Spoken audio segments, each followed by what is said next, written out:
Estamos começando mais um HDL Podcast e você é muito bem-vindo. Hoje eu quero fazer uma pergunta bem direta e pessoal a você. Você acredita que a igreja evangélica brasileira precisa de uma nova reforma? Bom, eu quero tratar desse assunto de forma bem clara com você. Então não vá embora não, que nós vamos tratar desse assunto logo depois da vinheta. Há um lema da reforma conhecido por todos: Igreja reformada, sempre reformando. A igreja precisa sempre avaliar a sua doutrina e a sua prática à luz das Escrituras. E sempre que houver um desvio para lá ou para cá, ela precisa retornar. Reforma não foi um desvio, foi um retorno.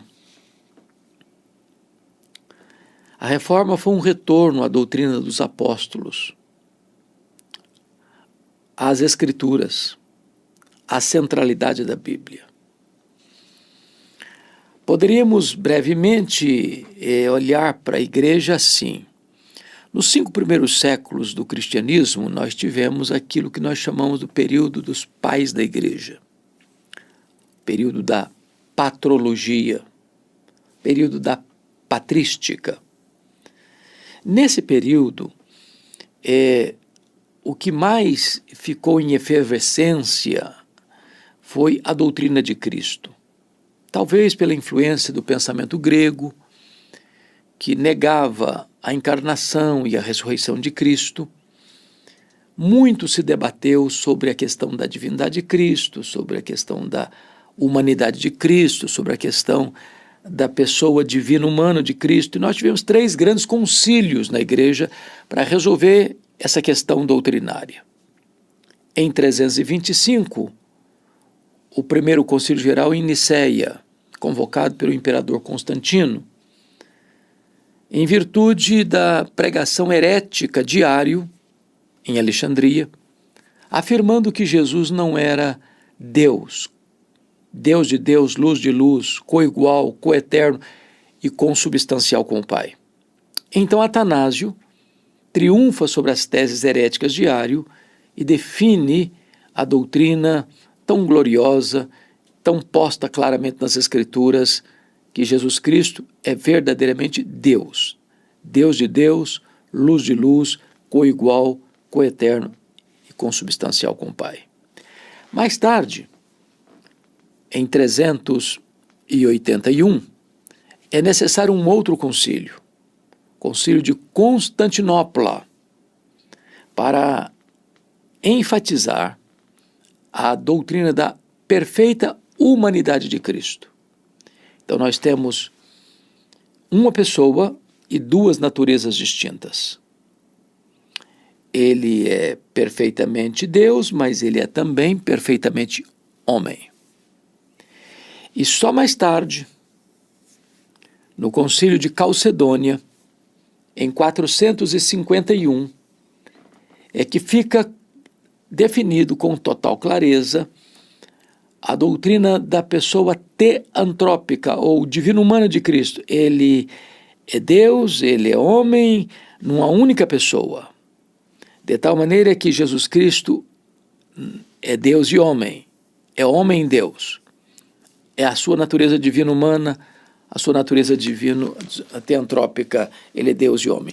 Não são 2 pessoas, é uma única pessoa com 2 naturezas distintas. Depois nós tivemos um período longo da igreja, que nós chamamos do 5º ao 15º século, são 1000 anos de história. Nesse período nós tivemos o que nós chamamos de Idade Média, ou a Escolástica, ou conhecido também como o período das trevas, ou a Idade das Trevas. Foi nesse tempo que a igreja tornou-se robusta politicamente, economicamente, mas entrou num declínio cada vez mais decrescente no que tange à sua fidelidade doutrinária e à sua pureza moral. A igreja foi se corrompendo. Muitos dogmas foram sendo inseridos, porque agora o cristianismo, até então perseguido,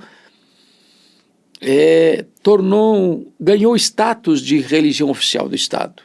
E agora os crentes já tinham seus bens confiscados, devolvidos, eles não precisavam mais se refugiar em catacumbas, em cavernas, agora o próprio Estado construía grandes templos, eles tinham prestígio, e então a porta de entrada da igreja ficou muito larga. Agora não era conversão, era conveniência. E as pessoas vieram para dentro da igreja, trazendo em sua bagagem muito do seu paganismo das religiões politeístas. Muitos dogmas, então, foram inseridos, introduzidos na dogmática cristã, sem qualquer amparo nas Escrituras. Por exemplo, o dogma de Maria, Mãe de Deus, mediadora, corredentora, imaculada, Rainha do Céu, o dogma do purgatório, da transubstanciação, da missa como sacrifício incruento, do confessionário, das relíquias, das imagens, da salvação pelas obras, da tradição como autoridade equiparada às Escrituras, mais tarde a infalibilidade papal, as indulgências e por aí vai. Então a igreja foi se corrompendo, foi se afastando da verdade, se distanciando da doutrina dos apóstolos. Então Deus começa a preparar o cenário para a reforma. Começa século XIV e XV, no norte da Itália, com a Renascença. O renascentismo foi um movimento cultural no norte da Itália, mexendo com a questão da ciência, com a questão política, com a questão das artes, com a questão da religião, e desta maneira a igreja foi sendo arejada no seu pensamento com a volta aos clássicos, né? Então, muitas ênfases foram dadas, por exemplo, na economia. Então, de certa forma, a Renascença tirou essas 5 áreas do poder, do controle da igreja. A economia com as viagens às Índias, a ciência com a descoberta de Nicolau Copérnico, as artes com as obras de Miguel Ângelo e Leonardo da Vinci, a política com a obra O Príncipe, que foi tão revolucionário no seu tempo, e a religião com a questão de Lutero, o monge agostiniano Martinho Lutero, que vai descobrir as Escrituras mormente, Romanos 1,17, o justo viverá pela fé. Deus levanta também, logo depois, um homem que vai ter uma invenção fundamental, 1450, que foi a invenção da imprensa por Johannes Gutenberg na Alemanha. Isso deu celeridade à mensagem reformada e deu amplitude a esse movimento. Mas Deus estava preparando também esta reforma, cerca de 100 anos antes da reforma, basicamente, ou até um pouco mais, aquilo que nós chamamos dos pré-reformadores.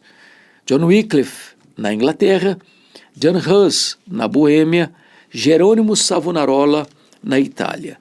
Esses pré-reformadores eram homens cultos que, conhecendo as Escrituras, transformado pelo poder do Espírito Santo, começaram a denunciar os erros da igreja, os desvios doutrinários da igreja, começaram a pregar a palavra de Deus, foram presos, John Hus e Jerônimo Savonarola, e martirizados por causa da sua fé.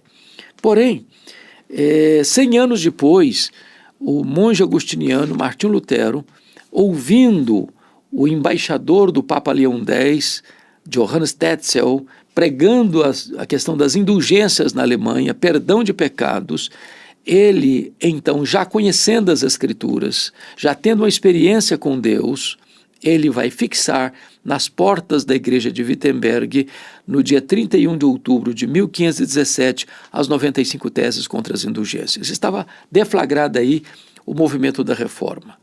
Mas Lutero não queria sair da igreja, não queria romper com a igreja, queria reformar a igreja.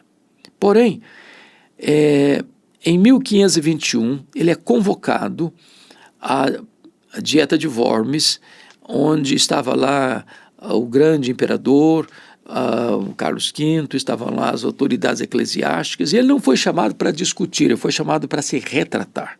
Suas obras estavam sobre a mesa, aquela grande assembleia reunida, e ele é convidado a, então, se retratar do que estava pregando e escrevendo. E ele, então, responde: a não ser que vocês me convençam pelas Escrituras que eu estou errado, eu não posso me retratar. Porque não é legítimo nem lícito a um homem agir contra a sua consciência. Aqui eu fico, aqui eu me estabeleço, e que Deus me ajude. Então ali foi o corte radical, ali foi a divisão real. Ali ele percebeu que não dava mais para caminhar junto, que não tinha esperança de uma mudança da igreja, e então estava estabelecido de fato, de verdade, a reforma do século XVI. Deus levantou outros reformadores, Melanchthon, por exemplo, Beza, Calvino, Farel, Busser e tantos outros, né? Zwinglio, e esses homens foram fundamentais para que as ideias da reforma pudessem ganhar músculo e celeridade e amplitude. Deus levantou um francês, um intelectual, chamado João Calvino, que, fugindo da perseguição da França, passa por Genebra. Já tinha escrito a sua obra principal, a sua obra das Institutas da religião cristã, e quando passa por Genebra, o Farel, que era o pastor da igreja, convidou-o para ficar. Calvino disse: não, eu não vou ficar, eu tenho um outro chamado, então eu preciso de você aqui. Não, mas eu não vou ficar. Então Farel lhe disse: olha, se você não ficar, eu lhe farei uma oração imprecatória para Deus amaldiçoar a sua vida. E ele, constrangido por isso, ficou. Começou a pregar a palavra de Deus em Genebra, mas Genebra não estava preparada ainda para a reforma. Expulsaram Calvino, expulsaram Farel, e eles foram para Estrasburgo em 1538, e em 1541 convidaram eles para voltar, e Calvino fez exigências para voltar e voltou. E ele volta para Genebra e continua em Genebra de 1541, 1641 a 1541 a 1604. Então, ele fica ali até o final da 1564. Ele fica ali, então, de 41 a 64, o ano que ele morreu. É importante dizer que Calvino foi o grande cérebro da reforma.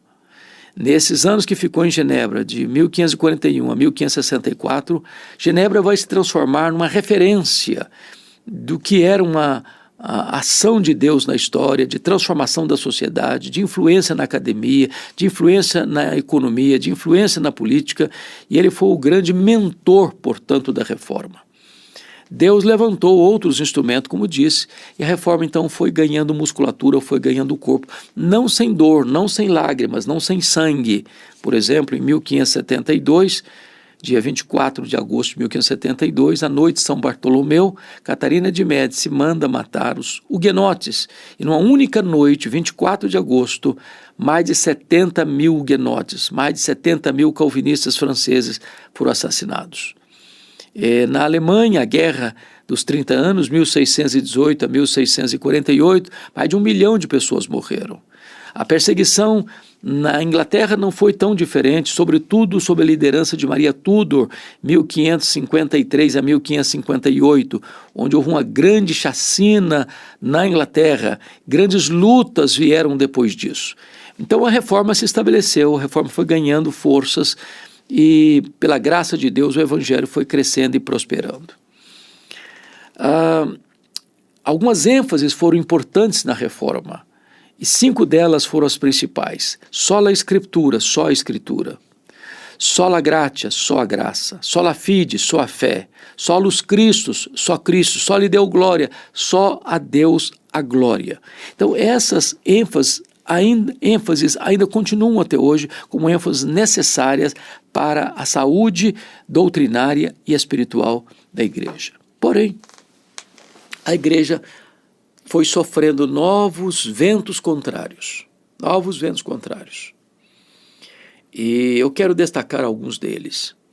Primeiramente, você se lembra aí do racionalismo francês do século XVII, do iluminismo francês do século XVIII, e na esteira desse pensamento racionalista, iluminista, ateísta, vem então a questão da teologia liberal.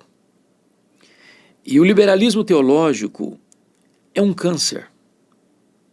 O liberalismo teológico, onde ele chega, ele mata a igreja. Ele não começa nos bancos, ele começa nas cátedras, nos seminários. Dos seminários ele desce para o púlpito e do púlpito ele mata as igrejas. Qualquer igreja que assinar o liberalismo teológico assina no mesmo dia o seu atestado de óbito. O liberalismo devastou a igreja na Europa, devastou a igreja na América, está devastando a igreja mundo afora, inclusive aqui no Brasil, onde nós temos denominações que não apenas flertam com o liberalismo, mas já sucumbiram ao liberalismo. O liberalismo, como diz, começa nos seminários, onde as pessoas não acreditam mais que a Bíblia é a palavra de Deus, inspirada, inerrante, infalível, suficiente. Eles fazem uma leitura da Bíblia, como o de Bélios, numa análise do crítico literário e não gramático histórico. Então vem aí outros homens, por exemplo, com Rodolfo Bultmann, dizendo, não, a Bíblia está cheia de mitos, nós temos que demitologizar a Bíblia.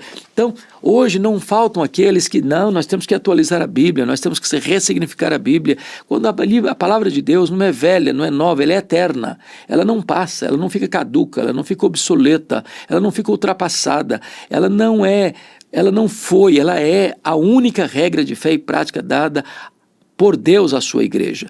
Portanto, onde o liberalismo chega, ele destrói. Então nós precisamos de uma nova reforma, porque muitas igrejas chamadas protestantes sucumbiram ao liberalismo. As denominações históricas, quase todas, se não todas, foram afetadas pelo liberalismo.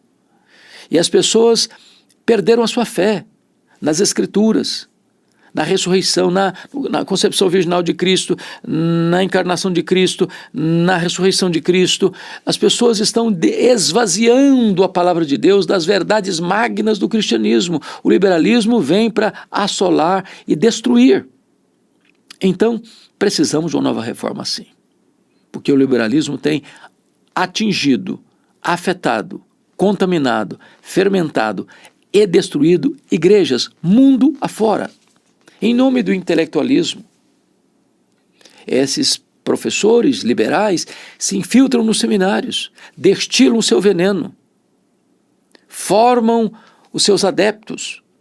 E esses, como falsos pastores, sobem aos púlpitos para negar a palavra de Deus, para angariar para si adeptos, e eles são lobos em vez de pastores, destruindo a igreja de Deus.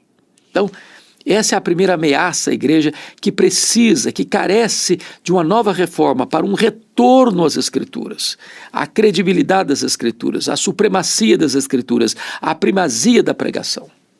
Mas nós temos um segundo aspecto que atinge a igreja e que leva então a essa necessidade imperiosa de uma nova reforma, que é o sincretismo religioso. Sobretudo aqui no Brasil.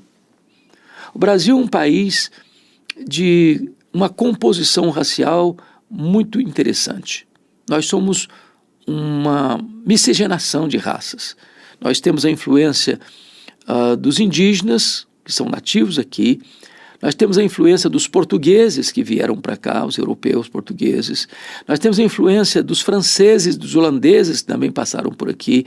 Nós temos a influência dos africanos que vieram em grande quantidade para o Brasil. Então nós somos uma mistura de raças. Mas essa mistura de raças produziu também uma mistura de crenças. Seja a pagelança indígena, seja o kardecismo francês, seja o catolicismo romano de Portugal e da Espanha, seja os cultos afros dos escravos que vieram. Então, essa mistura de crenças gerou o que nós chamamos de sincretismo religioso.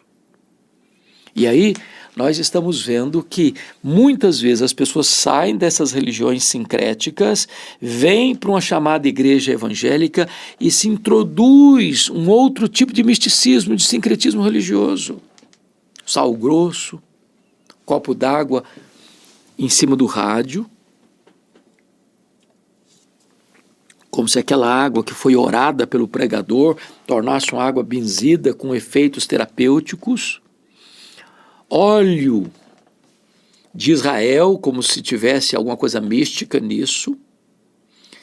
Pessoas que mistificam completamente as experiências que elas têm, é o óleo ungido, é a toalha suada, gente até comprando lote no céu.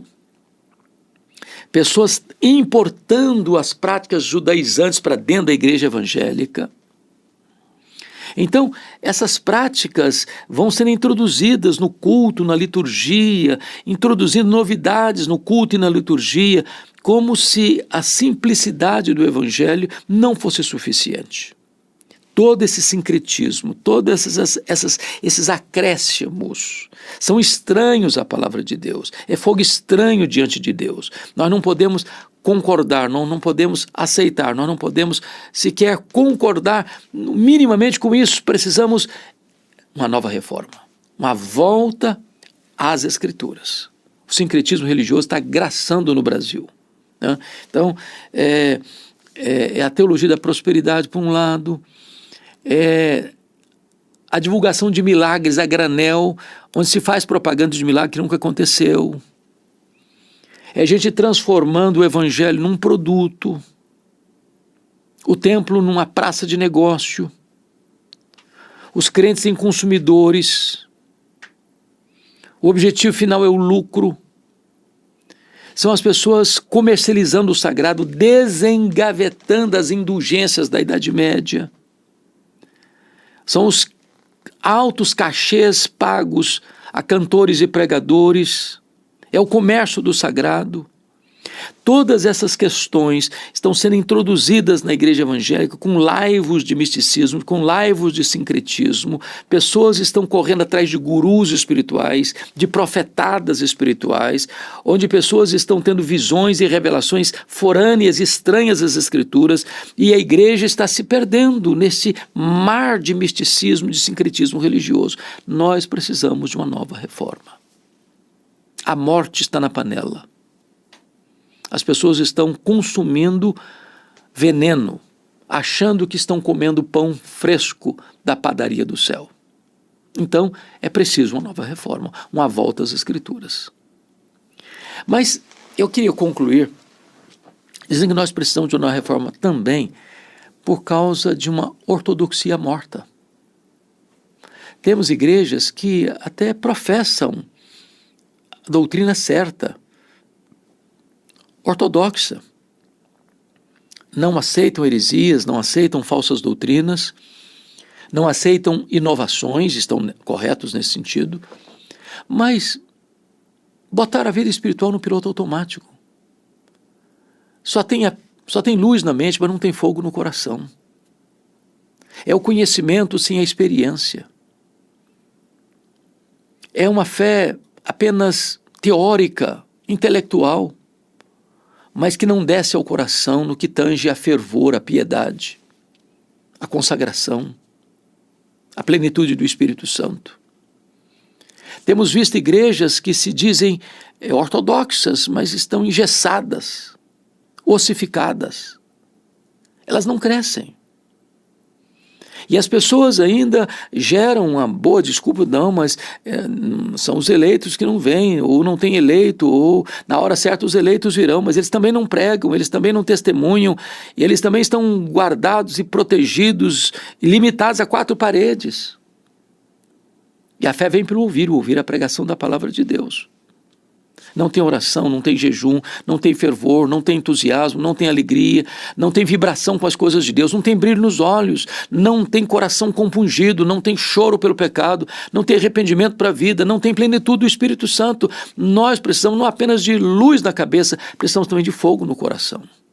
Precisamos de uma nova reforma. Igreja reformada, sempre reformando. Quero concluir a minha fala dizendo que nós precisamos de um reavivamento, mas reavivamento passa pela reforma. Primeiro o povo de Deus acerta a vida com Deus, primeiro o povo de Deus se volta para Deus, primeiro o povo de Deus se volta para a palavra de Deus, então Deus derrama do seu Espírito sobre a sua igreja. Não há avivamento sem reforma, não há reforma sem arrependimento. Não há mudança no que tange a fervor espiritual se primeiro nós não colocamos a nossa vida certa com Deus no altar de Deus. Então, a minha palavra hoje para a Igreja Evangélica Brasileira e a Igreja Evangélica mundo afora, Deus tem me dado a oportunidade de visitar tantas nações, vários países, pregar em vários países, e a conclusão que eu chego é que a necessidade aqui do Brasil é a necessidade das outras nações do mundo. A reforma não pode ficar estagnada lá no século XVI, 1517. Hoje precisamos de uma nova reforma. Uma volta às Escrituras, uma volta à doutrina dos apóstolos, uma volta ao cristianismo primitivo, uma volta à ortodoxia e à piedade, uma volta à teologia ética, uma volta ao credo e à conduta, uma volta à simplicidade da fé cristã. Bom, se essa reflexão abençoa a sua vida, eu gostaria que você repartisse e compartilhasse esta palavra com outras pessoas. Assim nos ajuda a levar a palavra de Deus para mais longe, para alcançar mais pessoas. Deus abençoe sua vida, Deus abençoe seu coração e até o nosso próximo podcast, se Deus quiser.